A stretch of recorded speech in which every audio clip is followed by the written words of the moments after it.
Baiklah, pada pertemuan pembelajaran kita pada hari ini, sebelum kita memulai pelajaran, Ibu akan mengambil absen dari Anda semua.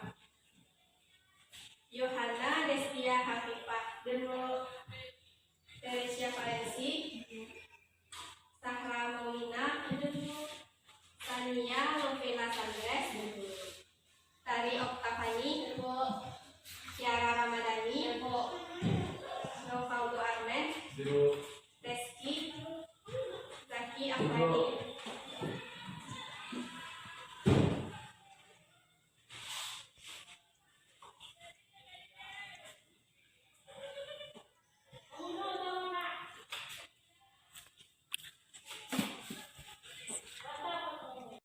Tenaga kerjaan. Apakah Anda semua tahu apa itu tenaga kerjaan?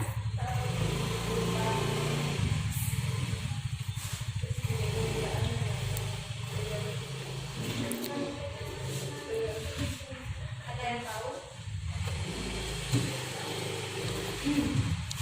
Baiklah, tenaga kerjaan ialah segala hal yang berhubungan dengan tenaga kerja pada waktu sebelum, selama, dan sesudah masa kerja. Nah, di sini terdapat hal yang berkaitan dengan kedudukan tenaga kerjaan yang terbagi tiga. Yang pertama, tenaga kerja, angkatan kerja, dan kesempatan kerja. Di mana tenaga kerja ini meliputi angkatan kerja dan bukan angkatan kerja. Angkatan kerja yaitu orang yang sama sekali tidak bekerja tetapi masih aktif dalam mencari pekerjaan. Contohnya seperti seorang mahasiswa yang baru tamat, mereka berusaha mencari pekerjaan yang layak. Yang kedua, bukan angkatan kerja. Yang dimaksud adalah meskipun ada orang yang menawarkan permintaan pekerjaan tetapi dia tidak siap untuk bekerja. Contohnya seperti ibu rumah tangga, pelajar, dan mahasiswa. Contoh di atas, misalnya seperti mahasiswa tidak diperkenankan untuk bekerja karena fokus dalam hal pendidikan. Sedangkan yang kedua, angkatan kerja terbagi atas kesempatan kerja dan pengangguran. Di mana kesempatan kerja ini ialah angkatan kerja yang sudah mendapatkan pekerjaan. Yang kedua ialah pengangguran, yaitu orang yang belum mendapatkan pekerjaan atau sedang tidak bekerja. Yang ketiga, kesempatan kerja. Kesempatan kerja yaitu orang yang memiliki kesempatan kerja untuk mendapatkan pekerjaan yang lebih layak.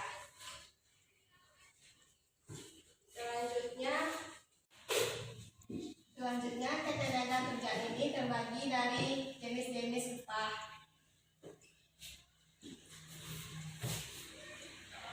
Jenis upah ini terbagi dari 5 macam. Yang pertama, upah berdasarkan waktu.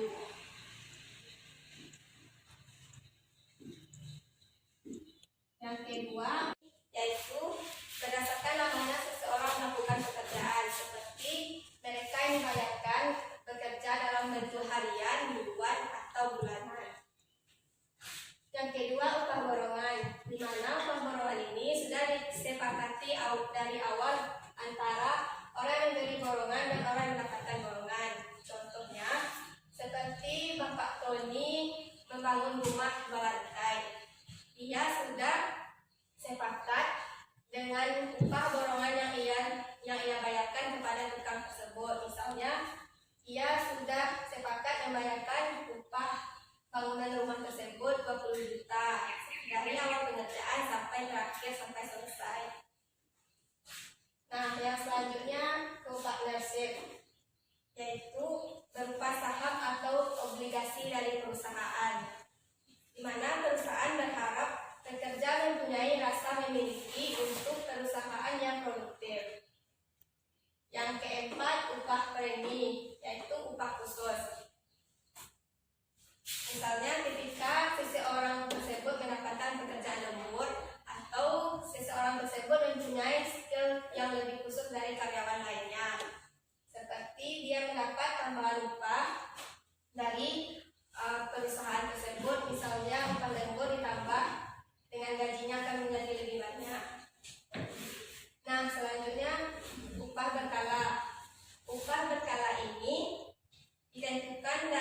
tingkat kemajuan atau kemunduran dari hasil penjualan. Misalnya pada penjualan barang, semakin tinggi barang penjualan tersebut dijual, maka upahnya juga akan semakin tinggi. Begitupun sebaliknya, semakin rendah penjualan tersebut, maka upah yang diterima juga semakin rendah.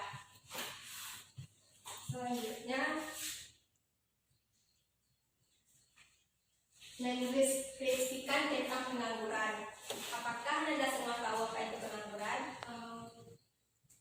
Coba sebutkan. Tidak atau belum bekerja. Ya, betul. Pengangguran ialah istilah untuk orang yang tidak bekerja atau mereka yang sedang mencari pekerjaan. Yang mana pengangguran ini mempunyai jenis-jenis. Ya, ada dua jenis-jenisnya. Yang pertama, pengangguran berdasarkan sifat.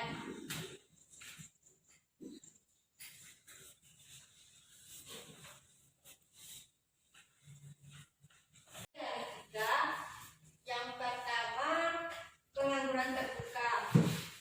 Pengangguran terbuka setengah penganggur dan pengangguran tersembunyi. Pengangguran terbuka disebut dengan orang yang benar-benar tidak bekerja atau sedang mencari pekerjaan. Sedangkan setengah penganggur adalah jam kerjanya di bawah 40 jam per minggu. Dan gajinya juga di bawah UMR. Sedangkan pengangguran terselubung ialah mereka yang tidak sesuai dengan bakatnya atau latar pendidikannya. Misalnya banyak kita lihat seperti sekarang ini, seorang sarjana hukum bisa bekerja di pendidikan. Seharusnya sarjana hukum bekerja di kejaksaan atau hakim. Selanjutnya, pengangguran menurut faktor penyebabnya terbagi atas 5. Yang pertama, pengangguran struktural. Nah, di mana pengangguran struktural ini faktor penyebabnya terbagi atas 5: pengangguran struktural, konjunktural, friksional, musiman, dan teknologi. Yang pertama kita lihat struktural, yaitu terjadi karena adanya struktur ekonomi. Contohnya, perubahan struktur negara agraris ke industri. Yang kedua, pengangguran konjunktural, yaitu terjadi pada saat perekonomian mengalami kemunduran. Contohnya terdapatnya krisis moneter di negara ini. Seperti seorang tersebut gajinya tidak memenuhi, maka dia berusaha mencari pekerjaan yang lebih layak. Selanjutnya, pengangguran musiman terjadi karena adanya perubahan musim. Contohnya seperti petani yang bekerja pada saat musim panen, akan tetapi ketika tidak musim panen, petani tidak bekerja. Nah, selanjutnya pengangguran teknologi, yaitu disebabkan karena adanya kemajuan teknologi yang menggantikan tenaga manusia dengan robot. Seperti banyak perusahaan memakai tenaga robot daripada manusia. Hal ini didukung karena pekerjaannya lebih cepat dan mudah.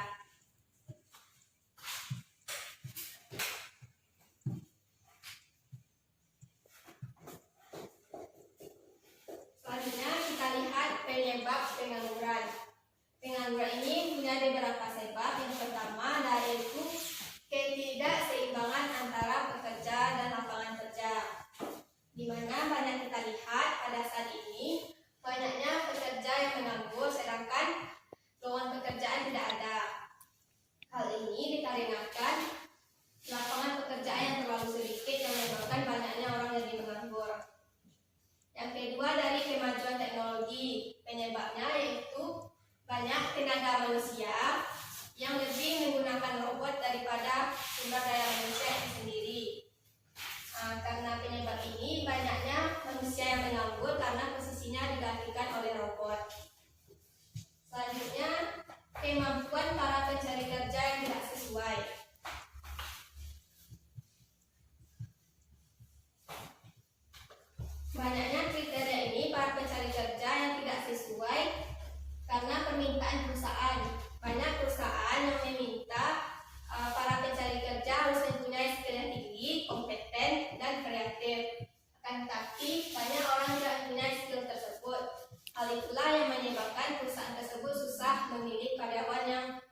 akuntansi, kita bisa melamar pekerjaan di suatu perusahaan, atau bisa jadi kita bekerja di bank.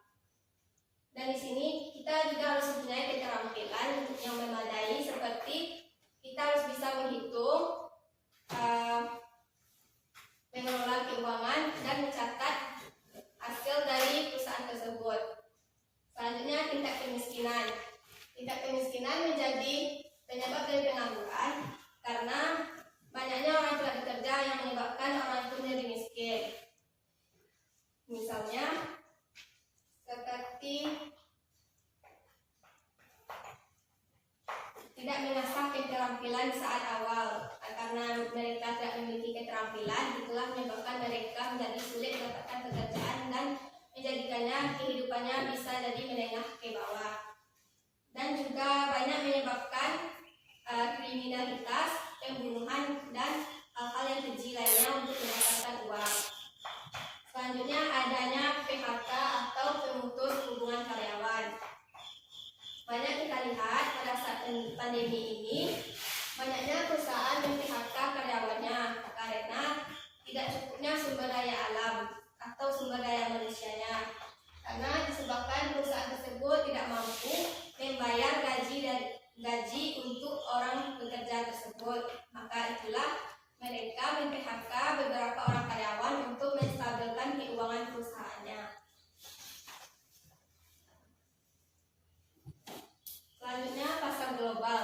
Penyebab dari pengangguran ini ialah persaingan global, yaitu yang dimaksud banyaknya pekerja asing yang bekerja di negara kita, seperti banyaknya Cina bekerja di negara kita dibanding kita yang bekerja di sana.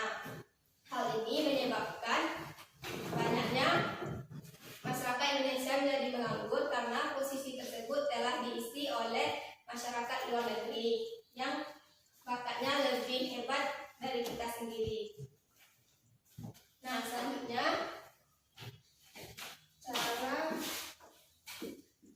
cara mengatasi pengangguran. Yang pertama,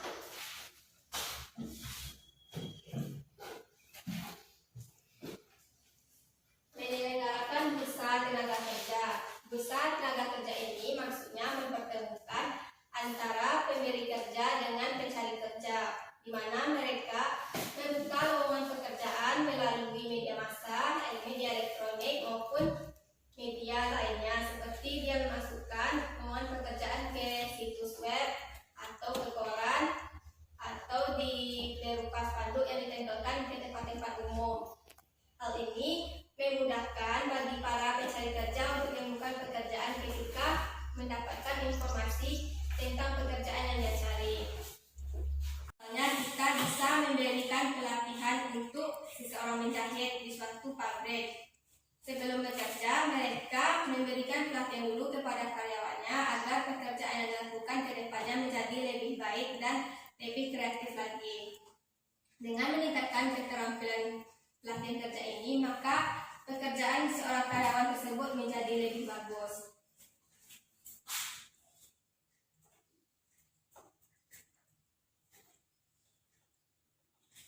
Selanjutnya, cara mengatasi pengangguran yaitu meningkatkan mutu pendidikan.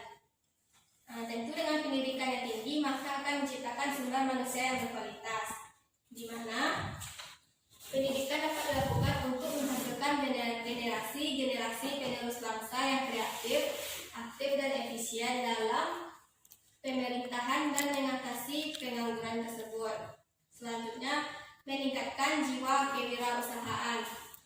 Seperti yang telah kita lihat tadi sebelumnya, cara mengatasi pengangguran juga bisa dengan berwirausaha. Seperti apabila kita tidak mendapatkan pekerjaan, kita bisa membuka peluang usaha untuk orang lain. Seperti kita bisa membuka usaha sendiri tanpa kita harus mengharapkan bekerja di suatu perusahaan yang lain. Contohnya seperti kita bisa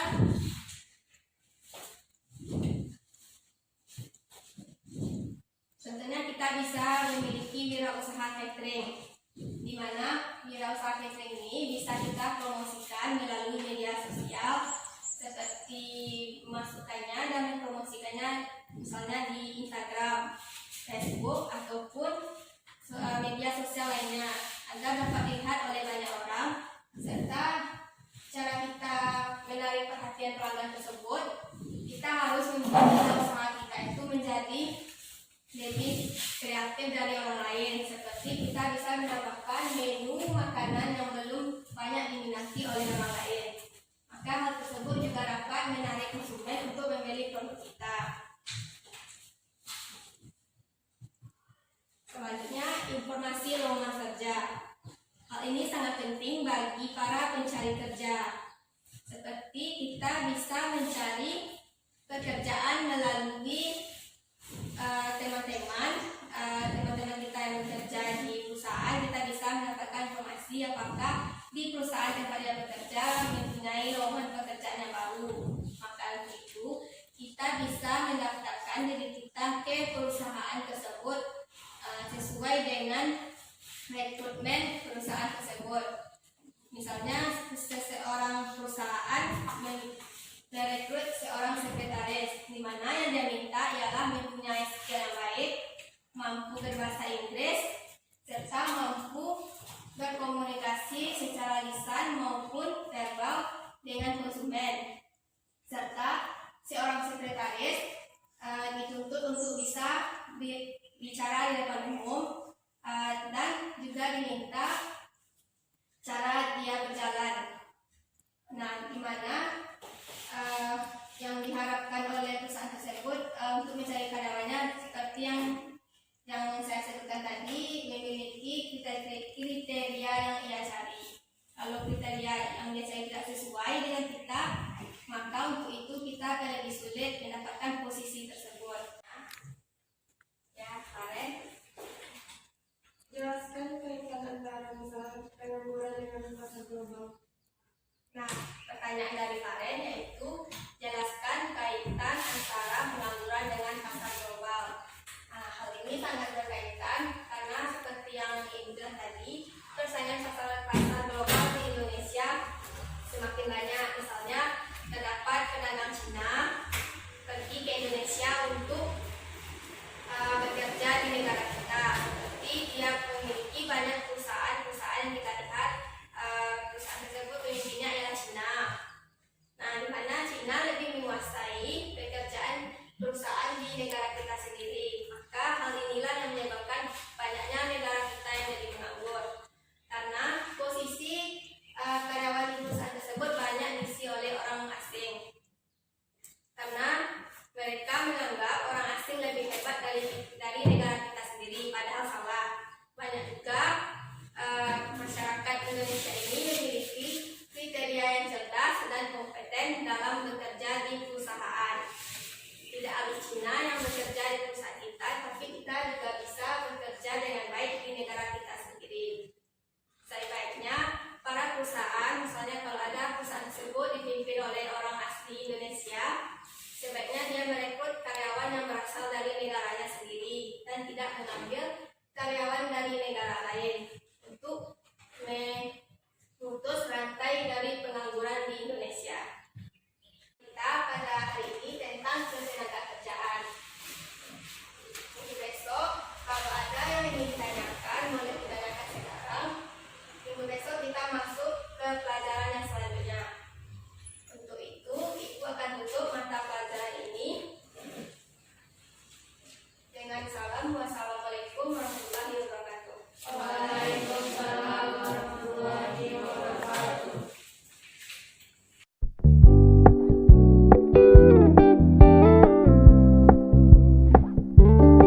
We're gonna keep it low key, keep it softly spoken, with no strings tying you to me. I'm happy in your company with no emotion, 'cause my love deserves to be free. I never wanna look at a house in the garden